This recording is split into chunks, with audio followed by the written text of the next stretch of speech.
एक छोटे से गांव में एक परिवार रहता था जिसमें एक कंजूस भाभी थी। वह बहुत ही कंजूस थी और हमेशा पैसों के बारे में सोचती रहती थी। वह कभी भी किसी पर पैसे खर्च नहीं करती थी, चाहे वह उसके परिवार के सदस्य हों या पड़ोसी। एक दिन गांव में एक त्योहार था। सभी लोग त्योहार की तैयारियों में व्यस्त थे। कंजूस भाभी भी त्योहार की तैयारियों में लगी हुई थी, लेकिन वह बहुत ही कम पैसे खर्च कर रही थी।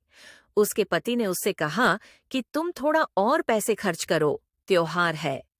लेकिन कंजूस भाभी ने कहा कि नहीं, मैं ज्यादा पैसे खर्च नहीं करूंगी, हमें पैसे बचाने चाहिए।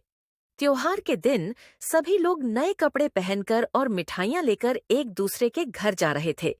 कंजूस भाभी भी अपने घर से निकली, लेकिन उसने नए कपड़े नहीं पहने थे और उसके पास कोई मिठाई नहीं थी। वह अपने पड़ोसी के घर गई।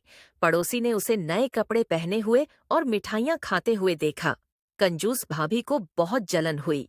उसने अपने पति से कहा कि देखो, ये लोग कितने पैसे खर्च कर रहे हैं, हमें भी ऐसे ही करना चाहिए। उसके पति ने कहा कि नहीं, हमें ऐसे नहीं करना चाहिए, हमें पैसे बचाने चाहिए। कंजूस भाभी ने अपने पति की बात नहीं मानी और उसने भी नए कपड़े खरीदे और मिठाइयां बनाई। लेकिन जब वह त्योहार के बाद घर पहुंची तो उसके पास सारे पैसे खत्म हो चुके थे। उसे बहुत पछतावा हुआ। उसने अपने पति से कहा कि मुझे माफ कर दो, मैंने तुम्हारी बात नहीं मानी। उसके पति ने कहा कि कोई बात नहीं, अब तुम समझ गई हो कि हमें पैसे बचाने चाहिए।